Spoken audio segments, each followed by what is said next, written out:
É sempre importante, né? Ouvir os personagens da partida. Ainda mais que o Galo buscou um ponto importante na raça, na garra do... Depois de um jogo tão difícil, né? Tão brigado, com uma participação fundamental dos atletas.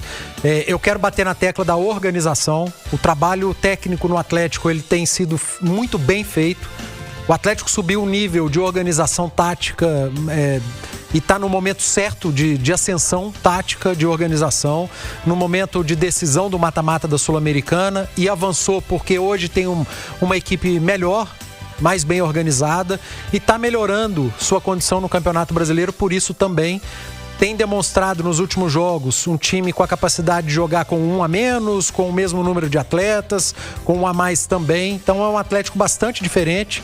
As escolhas do treinador, de escalações iniciais, pensando sempre no que o adversário pode te trazer de desconforto. Foi assim lá em Sangolquí contra o Del Valle, quando nos surpreendeu e eu discordei da escalação inicial sem o Dudu, e ele me mostrou que ele estava certo. O Atlético fez um jogo muito consistente, o adversário praticamente não finalizou e o Atlético voltou para Belo Horizonte vivo, e aqui teve o Dudu, e aqui o Dudu decidiu o jogo, foi protagonista ao lado de outros atletas, e o Atlético fez uma grande partida. E hoje, quando tira o Dudu no início, dessa vez eu concordei e entendi. Quando perde um zagueiro, ele abre mão do Dudu. Cara, não faz sentido você ter o seu jogador que tem a melhor qualidade técnica lá na frente num jogo que você pouco vai atacar, né? Você vai apenas desgastar o cara fisicamente, pode prejudicá-lo pro jogo daqui de Belo Horizonte contra o Bahia, e praticamente num jogo que o Atlético não teria grandes oportunidades, como não teve.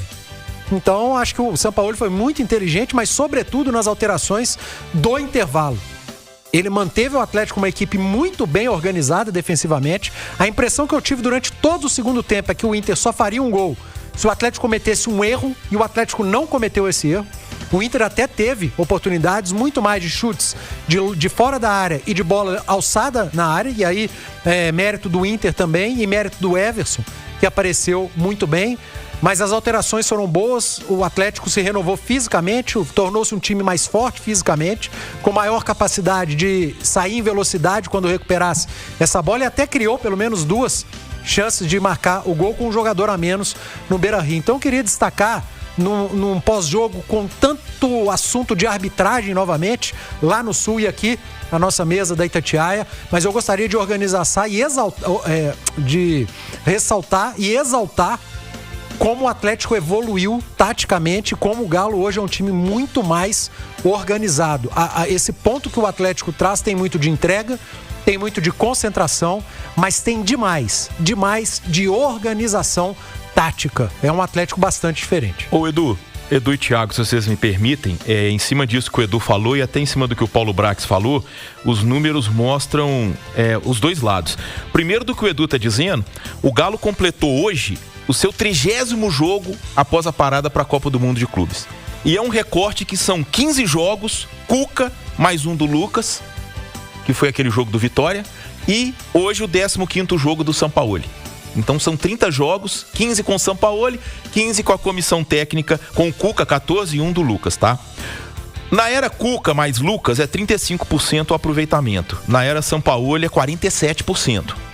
Agora, o que mais impressiona é que nos 15 jogos após a Copa do Mundo de Clubes, o Galo venceu 5, empatou 1 e perdeu 9. Agora o Galo venceu os mesmos 5, mas empatou 6 e perdeu 4. Mas os 4 que ele perdeu foi o primeiro pro Cruzeiro no Mineirão, numa estratégia quase kamikaze, porque era você jogar perdendo de 2-0 na casa do adversário com 60 mil pessoas contra. Perdeu do Botafogo, aquele ponto fora da curva do Fluminense e o Corinthians em Itaquera. Todos fora de casa, tá? Todos fora de casa. E além disso, o Galo tinha um saldo negativo de 7 gols, agora o saldo é 0. Então eu acho que assim, o crescimento, os números mostram que o rendimento do Atlético melhorou com o Sampaoli. No mesmo universo, os últimos 15 jogos da era Cuca, agora nós temos 15 jogos do Sampaoli. E dentro do que o Paulo Brax colocou de desempenho da equipe e o próprio Edu, quando se faz análise, né, de futuro de competição, principalmente de pontos corridos, esse é um ponto muito importante. O momento. Quem vive melhor momento, o Atlético ou o Santos? Quem vive melhor momento, o Atlético ou o Internacional? Entendeu? Então, são times que estão ali em posições. Quem vive o melhor momento? O Atlético ou o Bragantino? Que chegou a ser G4 e tá caindo pelas tabelas.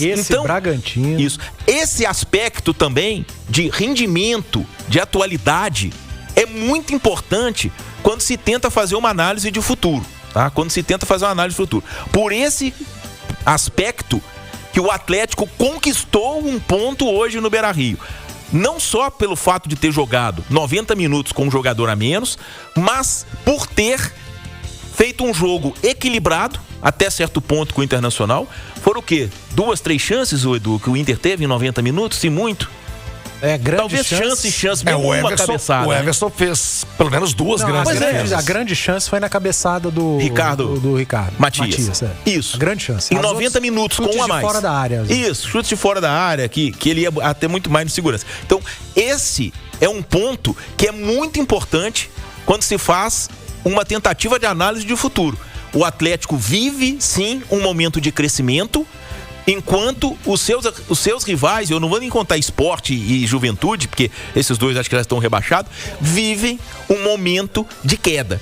Então, quer dizer, é um ponto a mais para o Atlético nessa briga que eu acho que nem vai durar muito, tá? Eu acho que antes mesmo da parada da data FIFA aí, eu acho que o Atlético já encaminhou sua permanência na Série A e vai poder pensar nessa decisão de Copa Sul-Americana com todo carinho.